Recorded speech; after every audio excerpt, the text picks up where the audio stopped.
Hello guys, पिछली वाली video में हमने डिस्कस किया था इलेक्ट्रोप्लेटिंग के बारे में। अब हम डिस्कस करेंगे उसकी एप्लीकेशंस के बारे में।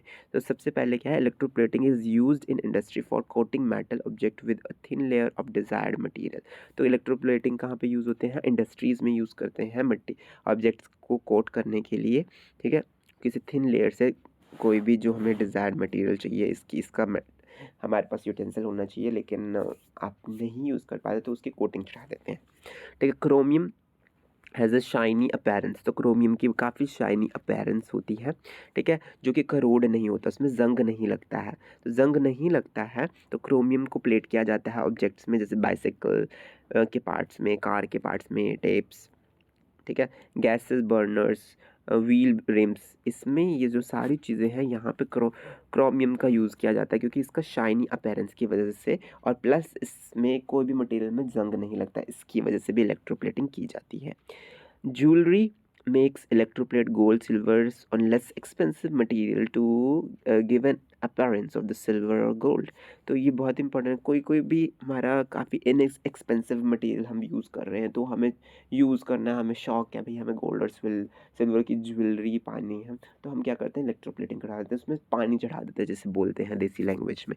ठीक है, तो इससे क्या होता है, तो इसमें भी इसी का ही प्रोसीजर होगा इलेक्ट्रोप्लेटिंग का। ठीक है, तो हम आराम से यूज़ कर सकते हैं, इतना महंगा गोल्ड और सिल्वर नहीं लेते, हम चीप मेटल में ही हम उसकी प्लेटिंग करवा देते हैं।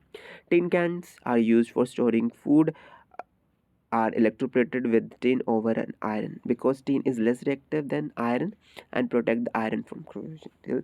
अब देखो, मैंने शायद आपको पुरानी वीडियोज़ में आप देख सकते हैं जाके, उसमें क्या है, मेटल्स और नॉन मेटल्स वाले चैप्टर में मैंने केमिकल वो रिएक्टिविटीज़ वाला आपको एक टेबल करवाया था, तो वो आप देखिए। तो उसमें हम ना, इन्होंने बोला है कि जो टिन कैन्स होते हैं उसमें फूड स्टोर करने के लिए इलेक्ट्रोप्लेट किया जाता है, आयरन पे टिन की कोटिंग की जाती है, क्योंकि टिन जो लेस रिएक्टिव होता है as compared to iron. Iron जो होता है जल्दी करोजन हो जाता है, रस्ट लग जाता है, करोड हो जाता है एज़ कम्पेयर टू टिन, तो इसलिए टिन की कोटिंग की जाती है। जो लेस रिएक्टिव होता है उसकी कोटिंग की जाती है ताकि करोजन ना हो।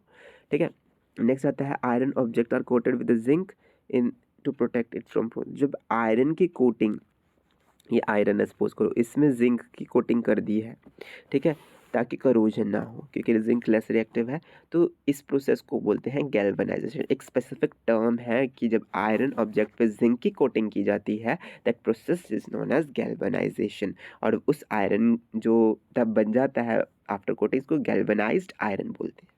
ठीक है, तो आई होप आपको ये वाला टॉपिक समझ आया होगा। अब हमारा ये चैप्टर फिनिश हो गया है।